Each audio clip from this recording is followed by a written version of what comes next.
Long distance. Long distance. Long distance. Millions of times every day in America, a voice on a wire briefly and simply identifies itself in two words: long distance.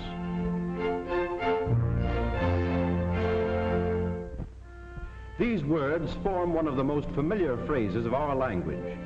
It is a phrase that announces an unseen personality, an alert young woman who needs to know only who or where in order to make a path for speech to town or countryside over the horizon. It suggests naturally a watchful feminine presence at a switchboard and the supplementary agency that in a few seconds can select from countless routes the one that best can take this speech to faraway places.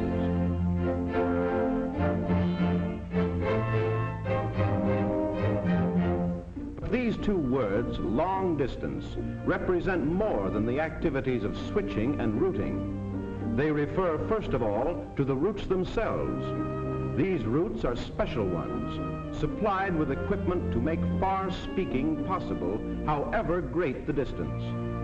Many of them provide direct wires for communication between busy centers as modern substitutes for switching interruptions of an older day.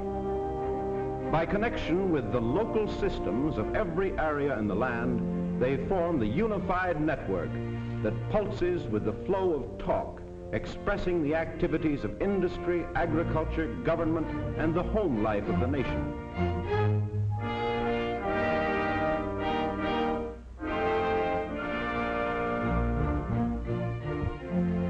A 250,000 miles of these specially equipped circuits are underground, and the lines above the ground are so extensive that no man has ever seen them all.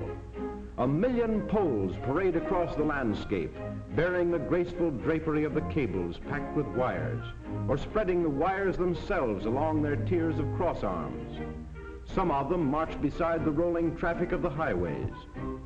Other columns head straight across the fields or through the forest wilderness or over desert sands.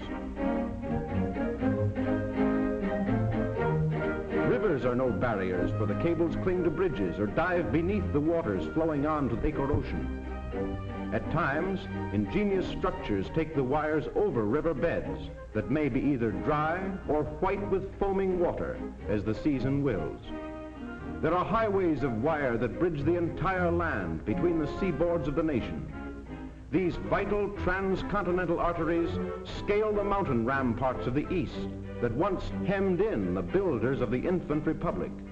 They stretch across the prairies where the covered wagon made its plodding and heroic way.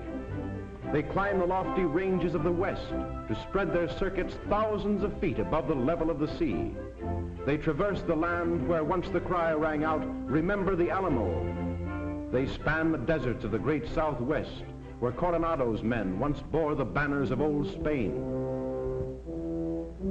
The romance of America's growth speaks from the vast expanse now crossed so easily by the flying words of men. It is an epic story, for it tells of the creation of an empire, as vast territories were added to the new nation in less than a lifetime until its lands stretched from ocean to ocean.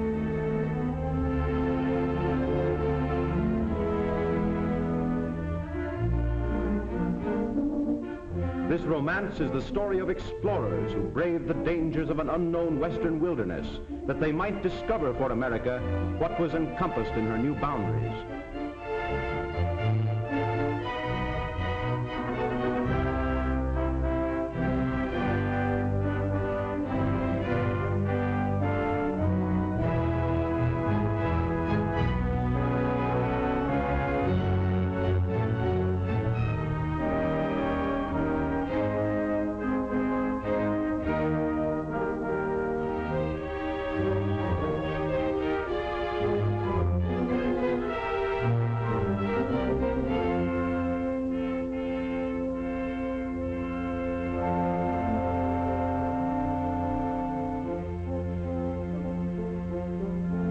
It is the record of the traders and trappers who were the pathfinders of a coming civilization, of the pioneers who followed the setting sun to cross a continent, making history with every weary mile.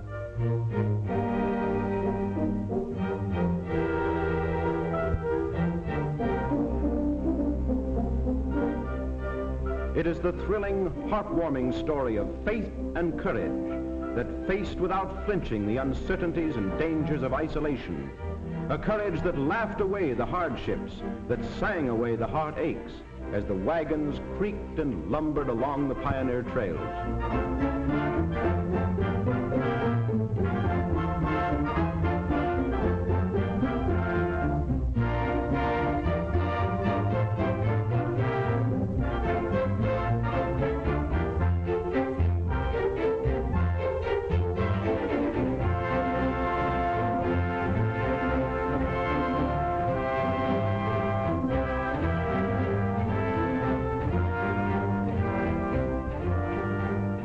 And it is the story of still other pioneers whose enterprise and genius met the human need for links that would bind together men and families and communities, though a continent was between.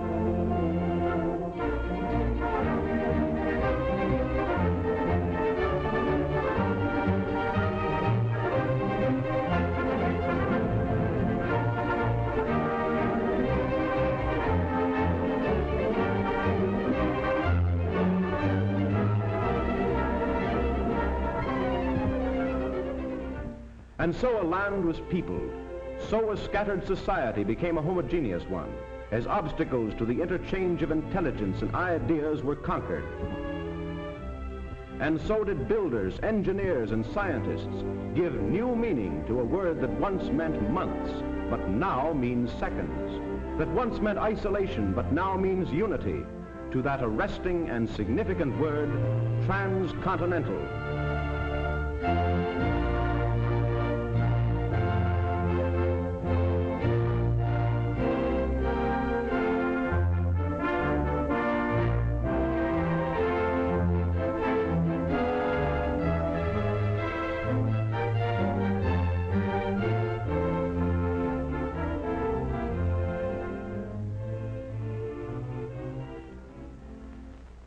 But long distance means more than wires.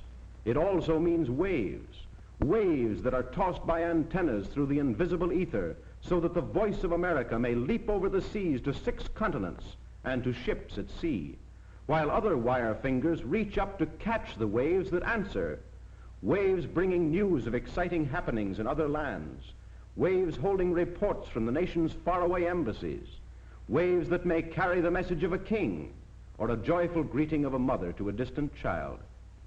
And besides these wire and wireless channels to distant places, long distance also means the art whereby the wires and wireless are brought together. Stationed like sentinels along our country's eastern and western shores are the houses of magic where sensitive apparatus and skilled attendants form and guard the unbroken pathways that span the 7 seas, in the telephone's conquest of time and space. There are other houses of magic too, hundreds of them, placed with the precision of engineering science, without which the land wires would fail in their word-bearing mission. Just as the cry in other days was, "Fresh horses for the stagecoach," so now must there be new energy for the electric currents that speed our speech to distant places. Repeaters are what these energizers are called. It is because of them and the experts guarding them that the precious freight of words upon the wires may be delivered undelayed and unharmed despite the distance of their travel. Nor are words the only freight that rides the wires. There is music too that must travel unimpaired by the length of its journey. For long distance is each wire network that brings to broadcasting stations the songs of the day, the music of the masters, the voice of statesman, humorist, newscaster.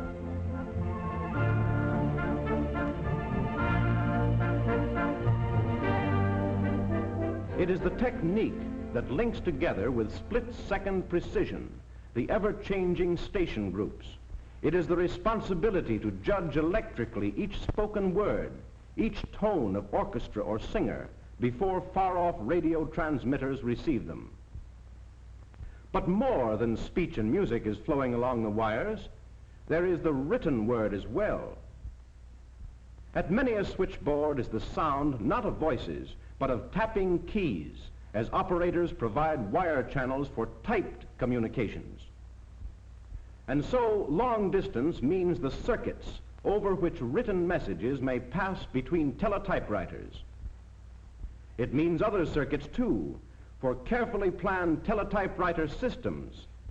To the machines of great news-gathering organizations come the reports of what a busy world is thinking and doing and hoping.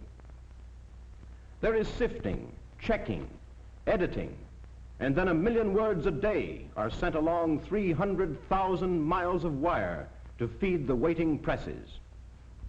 Again, there is special news for those who protect communities, the alarms that tell of lawlessness and crime, the warnings that help to trap and capture public enemies. To meet the speed of escape, long distance gives the speed of the flashing word. In one great area of the Northeast, larger than that of all of Great Britain, the police organizations of many states cooperate to utilize a special wire network in their alert activities.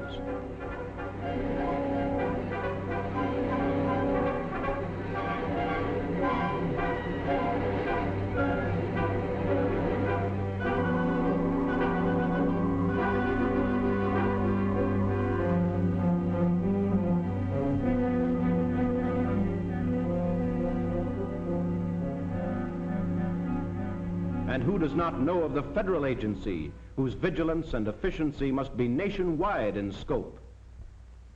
To its headquarters lead special circuits from every nook and corner of the land to report investigations, to carry back instructions, orders, decisions, to interchange vital information for the protection of the public welfare. And there is other vital news. It is that which is compressed in the terse language of coded reports to guide the flying men of this modern day, whose confident passage through the air depends on what the wires tell of fog or wind or rain or sleet or landing field ahead. Finally, there are the organizations whose trust it is to defend the nation. Their protective services rest on the coordination of widely scattered units. Their far-flung activities are unified and mobilized through the swift transmission of information, of instructions, of commands. Long distance is here, too, called to the colors and serving with pride. And so, long distance means many things: waves, wires, antennas, buildings, many arts, many skills, many functions, a composite instrumentality ready for the task ahead. And giving this instrumentality life and energy is the spirit that moves men and women everywhere who undertake the duties of communication. It is the spirit that fights the storm and keeps the wires working, come sleet or snow or hurricane or flood. It is the spirit that speeds, in routine or emergency alike, the words that question, that answer, that decide, that summon aid or give it. It is the age-old tradition of the message bearer.